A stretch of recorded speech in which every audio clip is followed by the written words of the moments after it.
Today, the ghost town.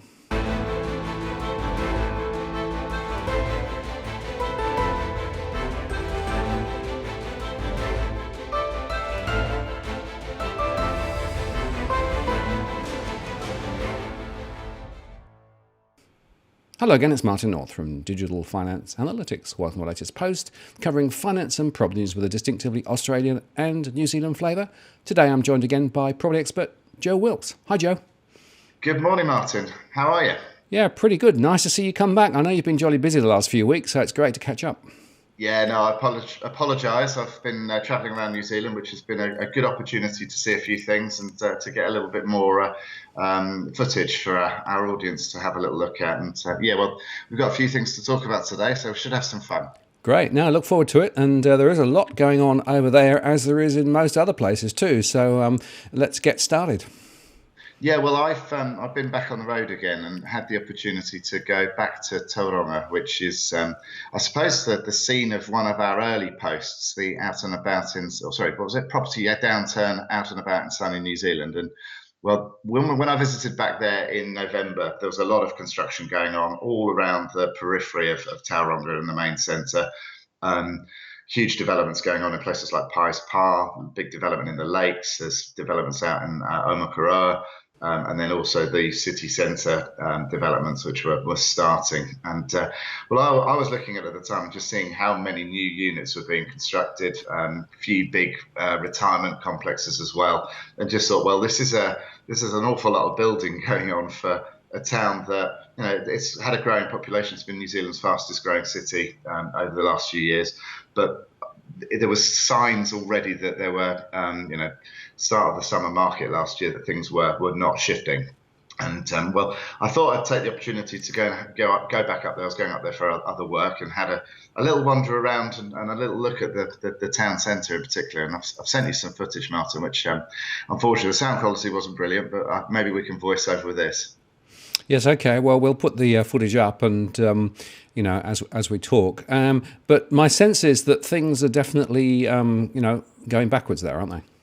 Yeah, I mean, it was bizarre. I mean, I was there in meetings, and then I left and had a walk around Tauranga Central, sort of 5 o'clock on a Monday evening. And it's a time that's not so far after the hours of work that you'd expect people to be around. But it was just a ghost town. There was nobody really sort of in the main centre. A lot of the shops obviously closed at 5 o'clock. But I was just astonished at how much empty retail space there was in the town. You walk along some of the main roads that go down to the waterfront, and it's just absolutely gobsmacked by how much empty retail space there was. There were sections where you would walk down and you'd have maybe 3 or 4 or 5 empty units in a row. And now this is prime sort of retail space.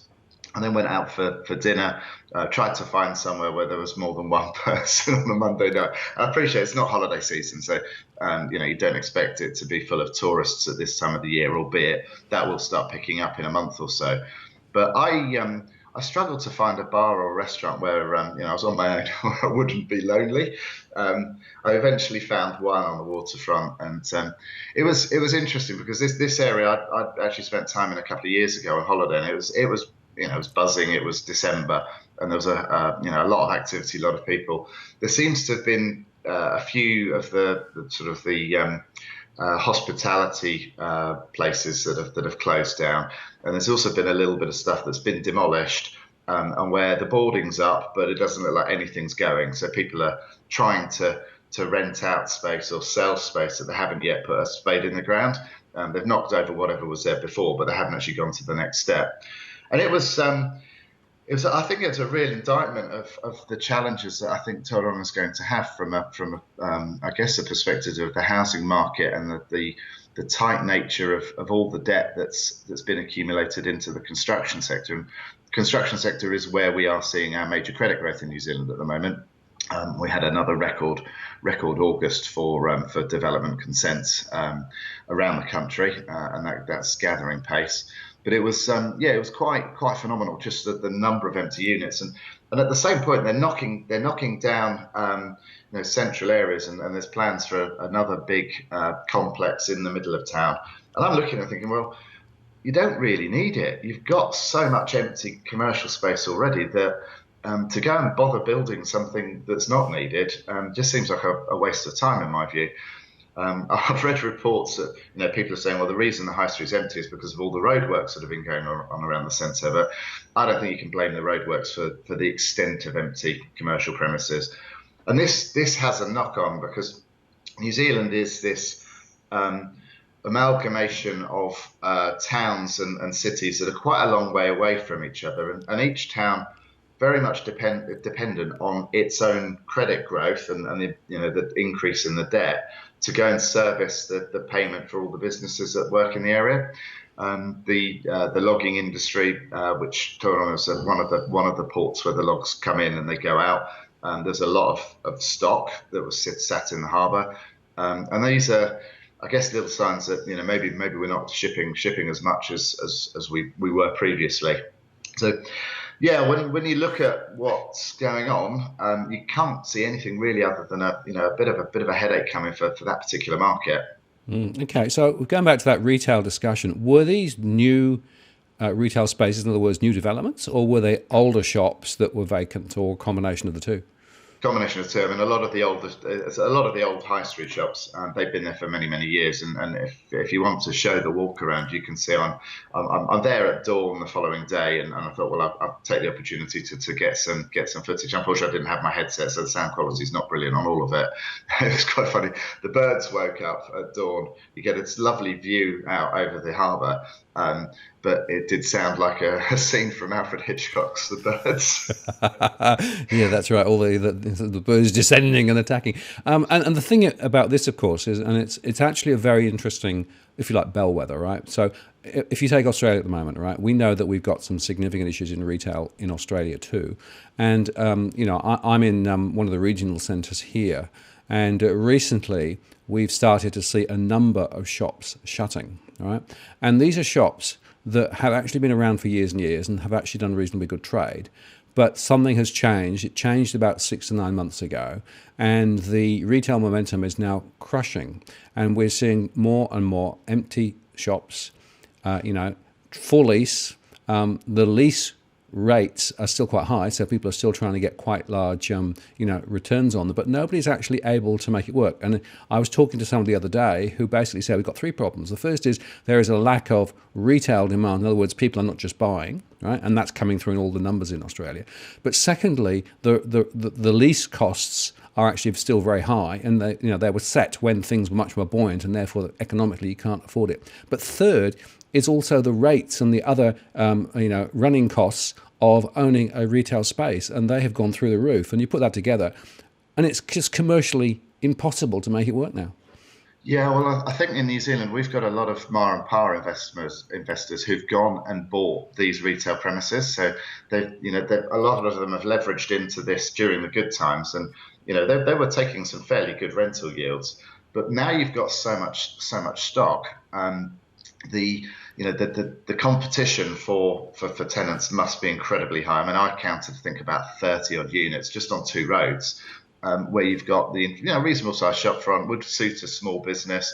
And it was just reminiscent of everything that I saw in regional UK going through 2009, 10, 11, 12, where these shops got closed down essentially. There's a big pressure in the UK to turn empty commercial buildings in the centre into luxury apartments or places for people to go and live in.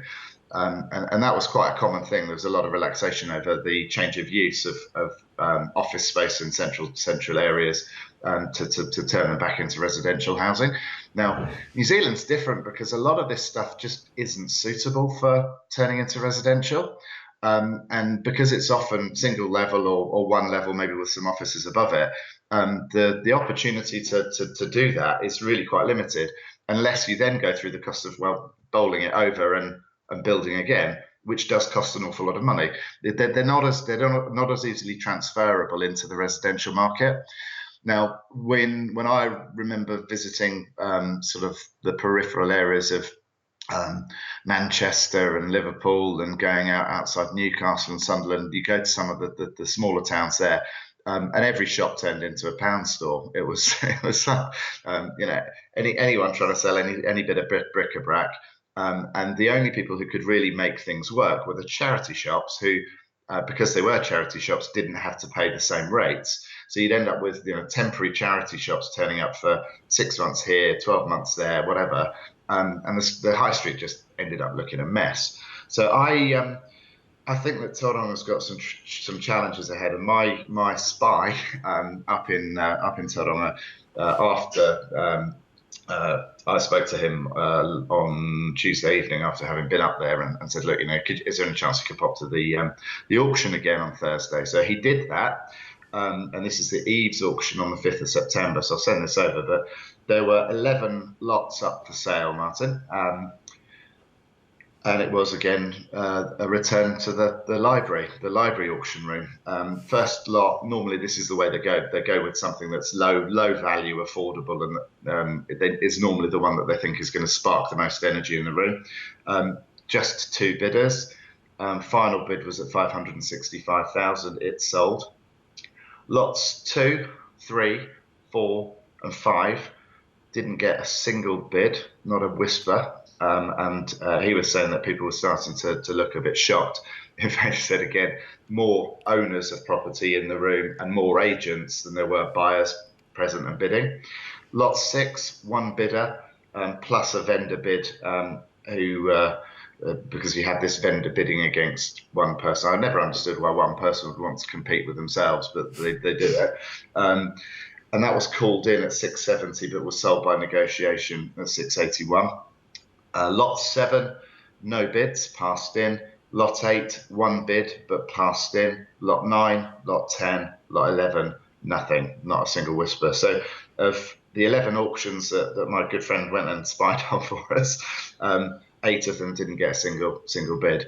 And when you look at it, the only 2 that really did were the lower value properties, so the ones to tempt the first time buyer into the market, and the ones that if you've got a reasonable combined household income, you can go and afford.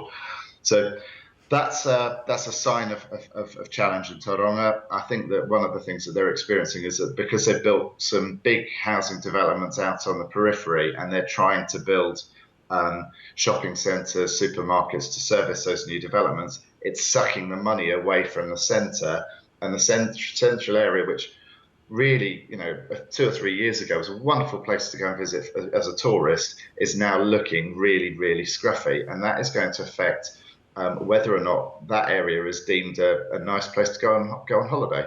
As I look at it and think, well, no, I can't be bothered. It just looks a mess.